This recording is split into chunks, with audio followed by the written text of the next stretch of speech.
Hi, gozaimasu, and welcome along to another video. It struck me this week, over the past week, as I was preparing, thinking about watching and reflecting on Kurosawa Kiyoshi's Cloud, that this is yet another Kurosawa film that is not about what it's about. That is, it is not actually about what it seems to be about. Its surface narrative, its apparent generic identity are but a facade, a frame, a vehicle for Kurosawa's underlying concerns, his underlying preoccupations. And this has got me sort of thinking through some of Kurosawa's other films. I mentioned several of them in my review of Cloud. So if you haven't seen that video and you're interested, then go along and find it. But it struck me that there are several other films, some of which have been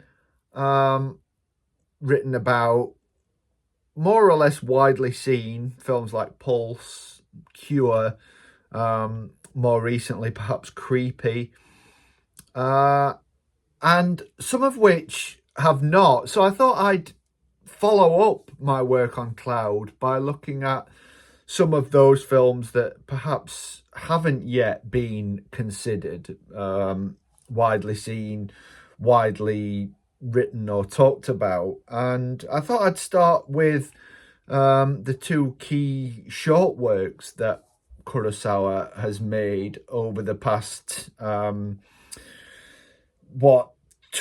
13 years. The most recent one, Chimes, is a film that's important, I think, more important than anyone seems to have noticed, in marking a return to earlier sort of modes and concerns for Kurosawa after several departures. But the film that he made, the short film that he made for the Hong Kong Film Festival in 2013, the Beautiful New Bay Area project, is a film that I think has barely been mentioned, and it crystallizes a lot of what I was saying about Cloud and what I've just mentioned about his films not being about what they're about. This is a film that you can see quite easily now. I think it's up on YouTube. So if you haven't seen it, it's less than half an hour long. So do go along and have a look. It's a strange film. It's a film that seems to set itself up as a kind of star-crossed romance, and ultimately revolves into an extended set piece wherein the protagonist takes on all comers, if you like, in a kind of hand-to-hand combat. The precise reasons for which are suggested, hinted at, but never crystallized. The film concerns a young man who seems to have inherited his father's company and who is reluctantly in charge of overseeing the development of the title, the Beautiful New Bay Area project, an area that we infer intends to renovate a piece of real estate by the water and make something cosmopolitan, upscale, perhaps restaurants, shopping. It's the kind of industrial work that has gone on a lot in several European cities, as old sort of factories and businesses have died away, but which has not been seen to a great extent in Japan. So there is perhaps on the surface a strange mismatch in this, but anyway, I may well come back to that. In looking round the site, he bumps into, in what appears to be a kind of meet cute, a young girl who is working as a sort of labourer, who is a physical labourer in and around the site. He seems to take an interest in her. She, who may or may not be who she claims to be, indeed may or may not actually be human, rebuffs his advances and interest, following which he steals a name tag of hers, and this enrages her. It's something that she desperately needs, so it seems, the reasons for which are not really explored typically for Kurosawa. And she embarks on a quest to get it back, which leads to the sort of rampage, the extended set piece that I have already mentioned. In some ways, what is particularly intriguing about this film is that it feels almost like it could have been pared down or whittled down from a feature length, or almost feature length, to the 29-minute running time that it actually has. It feels like there's a lot that has been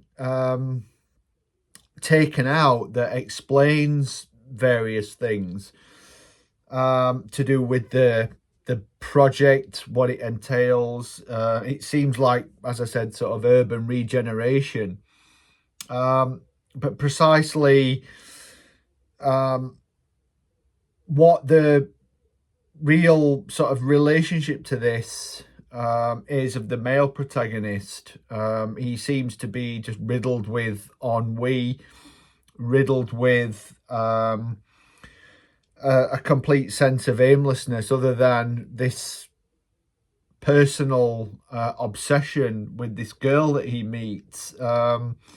As I said, this seems initially to be a meet cute and to be setting up a sort of star-crossed romance. And the kind of quote-unquote extremity of the material after that, when she sort of rejects his advances, it feels like this rejection, this sort of casting away of generic norms, of generic law, if you like, sort of throws everything out of orbit. It's almost as though we have genre characters who, in behaving in a way that runs counter to generic convention and expectation, sort of cast this off into a completely other genre.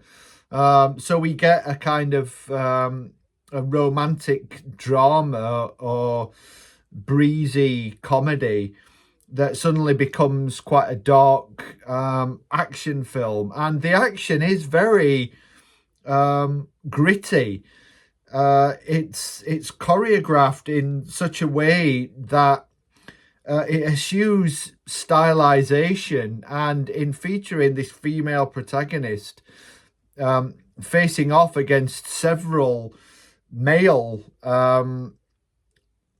attackers, there's quite a lot of quite intense physical violence, of her being thrown around, punched, kicked.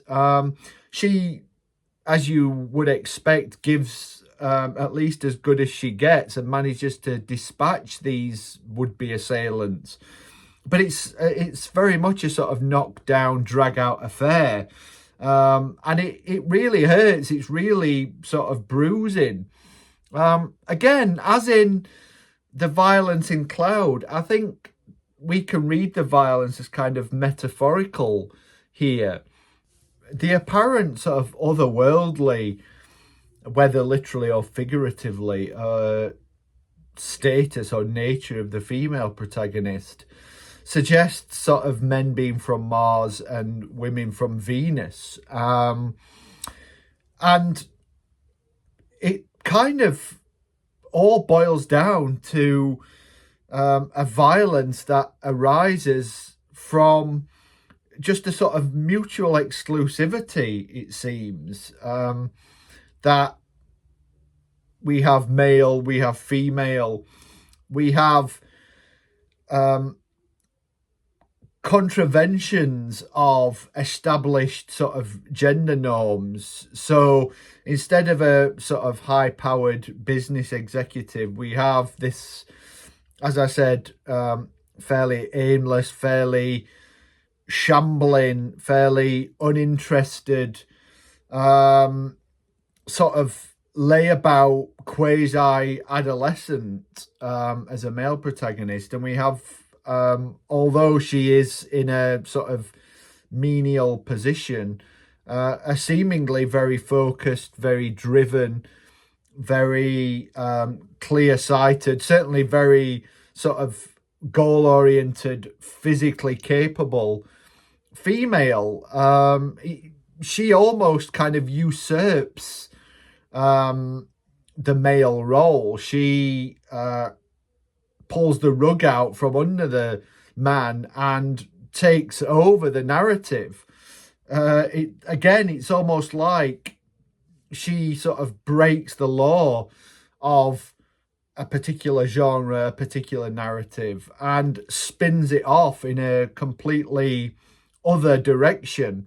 And the sense of sort of abstraction that lies at the heart of the film, this sense of whittling away key details that I've already talked about, suggests again how our relationship to genre, to gender, to narrative, to perhaps cinema as a whole, is shaped very much by what are often taken to be presumptive sort of recondite experiences. And Kurosawa takes real pleasure in, drawing attention to our relationship with film being far more sort of arbitrary than we would like to consider it as being. So the violence is, in a sense, a violence against us. It's us sort of trying to process what we're seeing, trying to consider what this woman's doing, what the man is doing, trying to make sense of the sort of cryptic moment where she addresses the camera quite early in the film and talks about her life and her mission, trying to make sense of the name tag that is stolen that sends her into such a tailspin. What is encased in that? What does a name mean? Is it something that she has kind of assumed, and therefore she needs to cling on to it? Is there a sense of probing or trying to explore what resides in a name, be that the name of this character or, the name of a genre, the name of a type of film or film experience, a label, if you like, and what labels entail, again, vis-a-vis us as consumers and our relationship to cinematic product. So there's a lot going on here, but it's all sort of underneath the surface. So I come back to where I started. Kurosawa's films are not about what they're about. They're about something else. And this intriguing little film, one that very crucially doesn't have a kind of metaphorical title, even though in a sense it does. But the sense of urban regeneration, the sense of urban renewal, here is a kind of mirror to the sense of urban decay in other Kurosawa films, from Pulse through to Real, through even Cloud, which ends up like so many Kurosawa films in a kind of abandoned factory, this kind of hollow shell of industry, something that seems to belong to the past. This rumination on Japan, on sort of national identity, is again something that bubbles along beneath the surface of so many films, and he seems to tease us to find this allegorical and to make sense of what he's throwing at us. I do hope you get a chance to watch this film. As I said, it's easy to see. You can find it on YouTube. Let me know what you think when you've seen it. If you've already seen it, then obviously drop me a comment. Let me know. Tell me your thoughts on this film, on Kurosawa in general. I'll be reviewing Chimes separately very, very soon, so stay tuned for that. In the meantime, like and subscribe, or don't. Follow me on X, yada, yada, yada.